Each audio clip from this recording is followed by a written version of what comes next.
Hello students, welcome back. आज का हमारा बहुत ही इंटरेस्टिंग टॉपिक है। आज का हमारा टॉपिक है credit creation bye commercial bank. Commercial bank, वाणिज्य बैंक किस तरीके से क्रेडिट क्रिएट करता है, उसका प्रोसेस क्या है, कितना अमाउंट का वो लोन क्रिएट कर सकता है, सारी चीजें आज हम पढ़ेंगे इस टॉपिक में। जैसे कि आप देख सकते हैं टॉपिक लिखा हुआ है credit creation bye commercial bank. इस टॉपिक को, प्रोसेस को स्टार्ट करने से पहले सबसे पहले हम दो चीज पढ़नी बहुत जरूरी होती है। वो दो चीज पढ़ने से थोड़ा सा टॉपिक हमारा इजी बन जाता है और हमारे कंसेप्ट भी अच्छे तरीके से क्लियर हो जाते हैं। सबसे पहला है कि एजम्पशन। इस प्रोसेस में क्या क्या चीजें बैंक एज्यूम करता है, क्या क्या चीजें हमें इस टॉपिक को पढ़ते समय एज्यूम करनी पड़ती हैं। सबसे पहला चीज है कि all banks are one unit. देखिए, हम ये बात जानते हैं कि हमारे खाते बहुत अन्य अन्य बैंकों में हैं। किसी का खाता एसबीआई में है, किसी का खाता पीएनबी में है, किसी का खाता कैनरा बैंक में है, किसी का आईसीआईसी में है, किसी का एचडीएफसी में है। Whether it is a private commercial bank और पब्लिक कॉमर्शियल बैंक या फॉरेन बैंक, कोई भी बैंक हो, मगर है सब कॉमर्शियल बैंक ही। कोई भी किसी में भी खाता हो, सारी की सारी बैंक जो है वो हमने सिंगल यूनिट मान ली है। क्योंकि अगर हम देश की बैंकिंग सिस्टम के बारे में पढ़ते हैं, अगर हम बैंकिंग सिस्टम के बारे में पढ़ते हैं, बैंकिंग के बारे में पढ़ते हैं, तो बैंकिंग मतलब क्या है, पूरे बैंक के यूनिट को एक ही मान लेना। चाहे मेरा खाता एसबीआई में हो या मेरा खाता पीएनबी में हो, अगर मुझे पेमेंट कहीं से एसबीआई से आ रही है और मैं पीएनबी में जमा कर रहा हूं अपनी पेमेंट, तो इट मींस कि मैंने बैंक से मुझे पेमेंट मिली और बैंक में ही जमा हुई है। इट मींस कि सारी बैंकिंग सिस्टम क्या है, सिंगल यूनिट है। तो हमने मान लिया first one is all banks are one unit. और इसी टॉपिक को, इसी एजम्पशन को जब हम प्रोसेस पढ़ेंगे और अच्छी तरीके से मैं आपको क्लियर कर दूंगा। Second is all receipts are deposited in the bank. देखिए, यहाँ रिसीप्ट का मतलब क्या है? रिसीप्ट का मतलब जो भी पेमेंट हमें चेक से मिल रही है, जो भी, देखिए जैसे हम जानते हैं कि हमें लोन भी चेक से मिलता है, हम अच्छे तरीके से जानते हैं इसको। हमें कोई भी लोन मिल रहा है वो हमें चेक से मिल रहा है या हमारे खाते में पैसे जमा हो रहे हैं, मतलब कोई भी पेमेंट हमें मिल रही है। जाहिर सी बात है, हम पेमेंट या किसकी बात कर रहे हैं, एक नंबर वाली पेमेंट की बात कर रहे हैं। वो पेमेंट हम कहाँ जमा करवा देते हैं, बैंक में जमा कर देते हैं। मींस ये एजम्पशन क्या है, जितनी भी रिसीप्ट हमें मिल रही हैं वो सारे के सारे रिसीप्ट हम कहाँ जमा करवा देते हैं, उसको बैंक में जमा करा देते हैं। देखिए, ये हमने एजम्पशन के रूप में मान रखा है, मगर आप वैसे आप सोचिए कि अगर हमें कहीं से पेमेंट मिलेगी, एक नंबर पेमेंट मिल रही है, तो हम उसका छोटा अमाउंट ही यूज करेंगे, अदरवाइज हम उसको बैंक में ही जमा करवाएंगे। और अगर हम जो छोटी मोटी चीजें निकाल लेते हैं वो बैंक में जमा करवाने के बाद, वो एक अलग चीज है। वो जो हम निकाल लेते हैं वो हम प्रोसेस में पढ़ेंगे। बट जो भी पेमेंट हमें मिल रही है वो हम बैंक में ही जमा करवा देते हैं। ये एजम्पशन में ये एक तरह का ट्रुथ है कि हम वो पैसा बैंक में ही जमा करवाते हैं। तो दो तरीके के हमें एज्यूम इस चीज को करना पड़ेगा प्रोसेस करते समय कि all banking system are single unit and all payments and या all receipts are linked with bank. कोई भी हम पेमेंट कर रहे हैं, कोई भी रिसीप्ट हमें मिल रही है, वो कनेक्ट किससे हो रही है, बैंक से हो रही है। दूसरी चीज कि ये जो क्रेडिट क्रिएशन है ये किस तरीके से डिटरमाइंड होता है। देखिए बेटा, क्रेडिट क्रिएशन को पढ़ने के लिए दो चीजों की बहुत ज्यादा इंपॉर्टेंस है। दो चीजों की इंपॉर्टेंस बहुत ज्यादा है। सबसे पहली चीज कि कोई भी क्रेडिट क्रिएशन हो रहा है, कितना बैंक क्रेडिट क्रिएट कर रहा है और वो कैसे कर रहा है, वो दो चीजों पर निर्भर करती है। तो first one is initial deposit, शुरुआत का डिपॉजिट। कोई भी व्यक्ति शुरुआत में डिपॉजिट कर रहा है बैंक में, वो कितना अमाउंट कर रहा है, इनिशियल डिपॉजिट। क्योंकि जितना ज्यादा इनिशियल डिपॉजिट होगा उतना ही बैंक क्रेडिट भी ज्यादा क्रिएट कर पाएगा। तो कहीं ना कहीं credit creation is determined by first one is initial deposit and the second one is LRR. LRR means legal reserve ratio. इसको नॉर्मली रिजर्व रेशियो के नाम से भी जानते हैं। What is legal reserve ratio? जैसे अभी मैंने आपको बताया कि हम कोई भी पेमेंट हमें मिलती है वो हम बैंक में जमा कर देते हैं, और जो भी हमें जरूरत के हिसाब से पैसे निकालने होते हैं, जैसे सर्विस क्लास वाला है, कोई भी पैसे निकाल रहा है वो एटीएम के थ्रू निकाल लेगा, जो भी अपने डेली नीड्स के हिसाब से या मंथली नीड्स के हिसाब से वो एटीएम से वो निकाल लेगा। तो जो भी पैसा, मान के चलिए मेरा कोई खाता है, मैं बैंक में पैसे मेरे जमा है और मैं अपने डेली नीड्स के हिसाब से पैसे निकाल रहा हूं, तो बैंक अपने हिसाब से एक अंदाजा लगा लेता है कि कोई भी कस्टमर, कोई भी अकाउंट होल्डर लगभग महीने में कितना पैसा या दिन में कितना पैसा एवरेज के रूप में निकालता है, और उसके हिसाब से वो रिजर्व करके रखता है। उस रिजर्व को बोलते हैं लीगल रिजर्व रेशियो। बेसिकली इसके दो कंपोनेंट होते हैं जो हम पहले भी पढ़ चुके हैं, that is CRR and SLR, which are by somehow guided by, किसके द्वारा गाइड किया जाता है, वो सेंट्रल बैंक के द्वारा गाइड किया जाता है।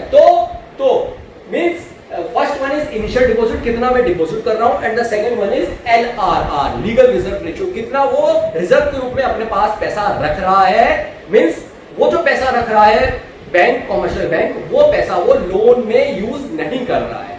इस और चीज को और अच्छी तरीके से क्लियर हो जाएगा जब हम क्रेडिट क्रिएशन प्रोसेस पढ़ेंगे। बहुत ही सिंपल है और बहुत ही इंटरेस्टिंग है। आइए स्टार्ट करते हैं, ये सारी चीजें हमें फिर से क्लियर हो जाएंगी।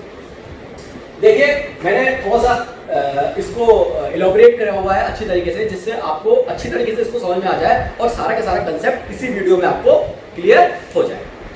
देखिए फॉर एग्जाम्पल के रूप में कोई व्यक्ति है जो बैंक में इनिशियल डिपॉजिट कर रहा है, कोई भी है, मान के चलिए मैंने बैंक में 1 लाख रुपीस का इनिशियल डिपॉजिट करा। इनिशियल डिपॉजिट का मतलब क्या है, शुरुआत में कौन डिपॉजिट कर रहा है। अब ये बैंक 1 लाख रुपए में से कैसे चक्री घुमाएगा, 1 लाख रुपए में से किस तरीके से क्रेडिट क्रिएट करेगा, वो प्रोसेस हम पढ़ने वाले हैं इस वीडियो में।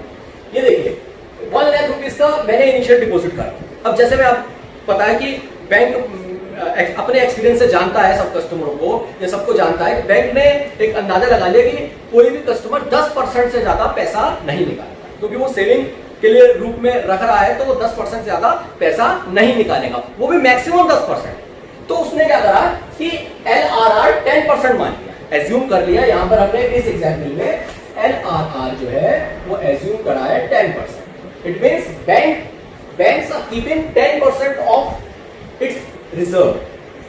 बैंक जो है रिजर्व के रूप में कितना रख रहा है, 10%। किस में से, अपने टोटल डिपॉजिट में से।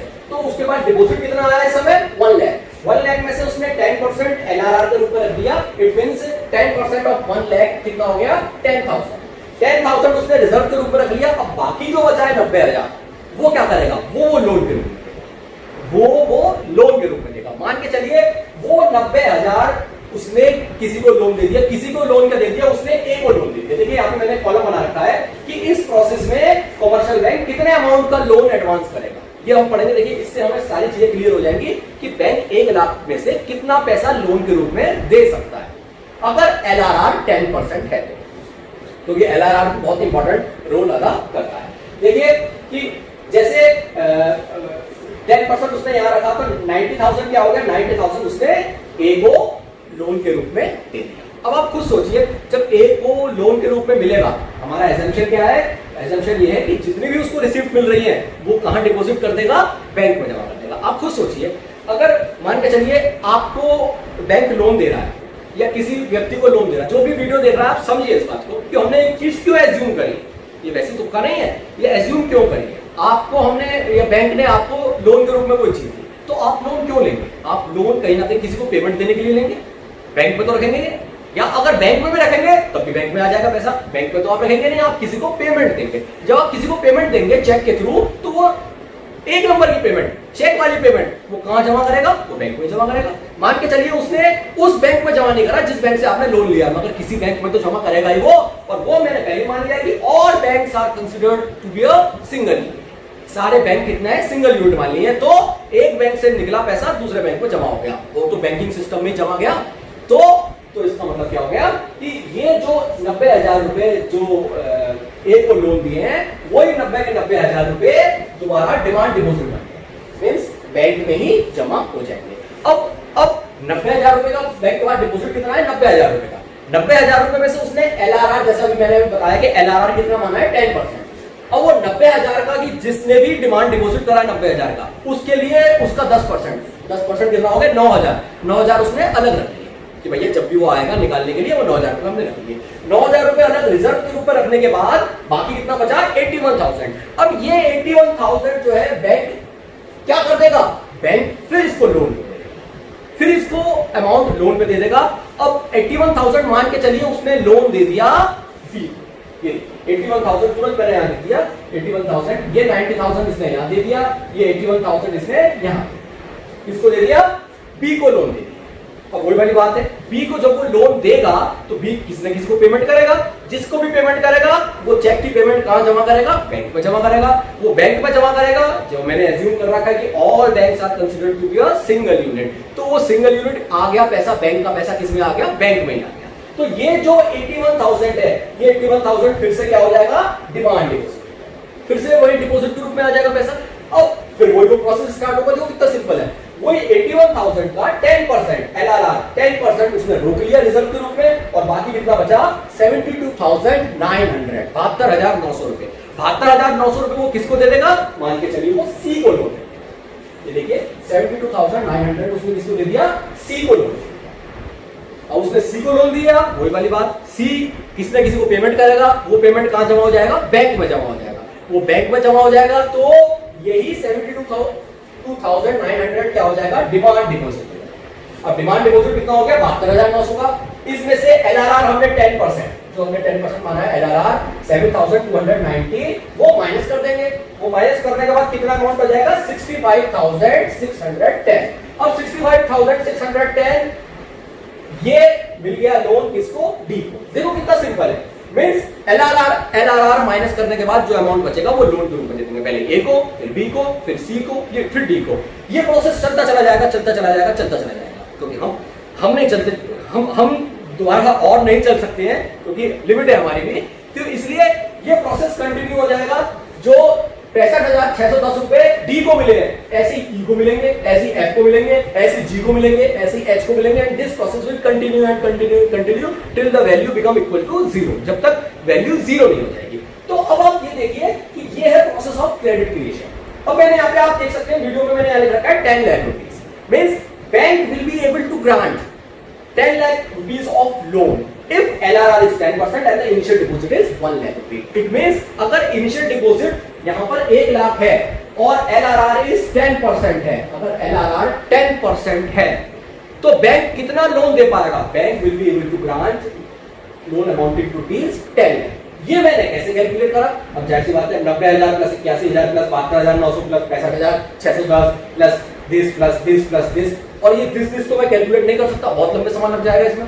तो हमारे पास एक फॉर्मूला है, जैसे आपको याद होगा हमने इन्वेस्टमेंट मल्टीप्लायर का फॉर्मूला निकाला था, जब हमने मल्टीप्लायर प्रोसेस निकाला था, ऐसे ही क्रेडिट मल्टीप्लायर का फॉर्मूला है। मैं जल्दी से आपको बता देता हूँ क्या फॉर्मूला होता है, किस तरीके से मैंने 10,000 रुपीज ये निकाले हैं। मैं आपको फॉर्मूला मैं इसको रब करके मैं इसको रब कर देता हूँ।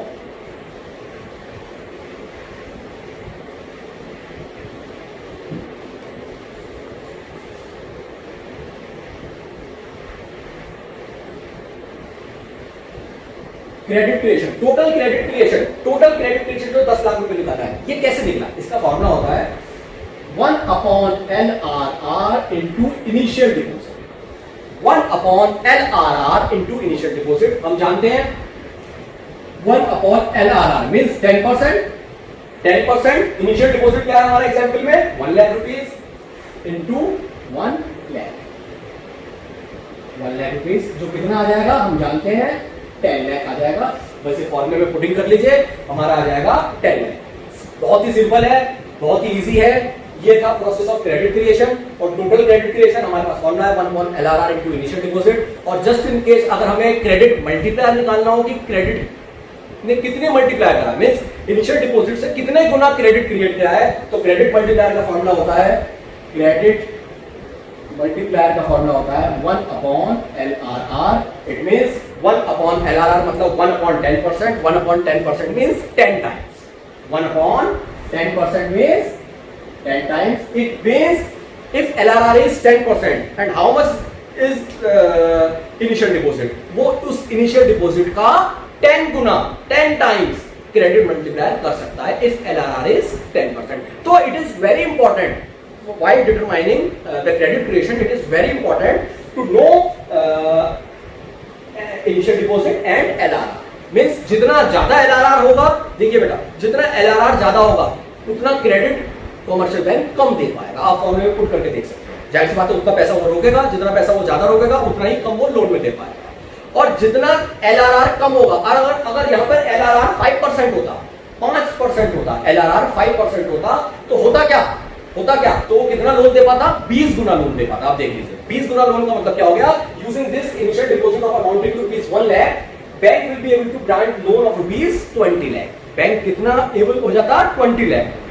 तो यही होता है कि दो चीजें बहुत मुख्य होती हैं। सबसे पहले इनिशियल डिपॉजिट का अमाउंट कितना है, जितना ज्यादा इनिशियल डिपॉजिट होगा बैंक उतना ज्यादा लोन दे पाएगा, और जितना कम एलआरआर होगा बैंक उतना ज्यादा लोन दे पाएगा। तो two things are very important while determining the credit creation process by the commercial bank. One is initial deposit and the other is LRR. And two things that we assume, कौन-कौन से assume thing, that all bank should be considered as single unit and all received and payments are linked with bank. मतलब कोई भी हम payment ले रहे हैं, कोई भी हम रिसीट ले रहे हैं, वो किसके थ्रू होगा, बैंक के थ्रू होगा। This is all what credit creation is all about. I think आपको क्लियर हो गया होगा। बहुत ही इजी है, बहुत ही सिंपल है। अब आप खुद इस चीज को सोचिए कि किस तरीके से बैंक क्रिएट करता है क्रेडिट। अगर आपको कोई डाउट होता है बिल्कुल आप कमेंट बॉक्स में लिखिए, कॉल कर सकते हैं, मैसेज कर सकते हैं। आई होप इस चार्ट से, इस चीज से आपको सारी चीज क्लियर हो गई है। नोट्स आपके पास पहुंच ही गए हैं, नहीं पहुंचे तो जिन बच्चों के पास नहीं पहुंचे वो पहुंच जाएंगे। आज के लिए इतना ही, थैंक यू।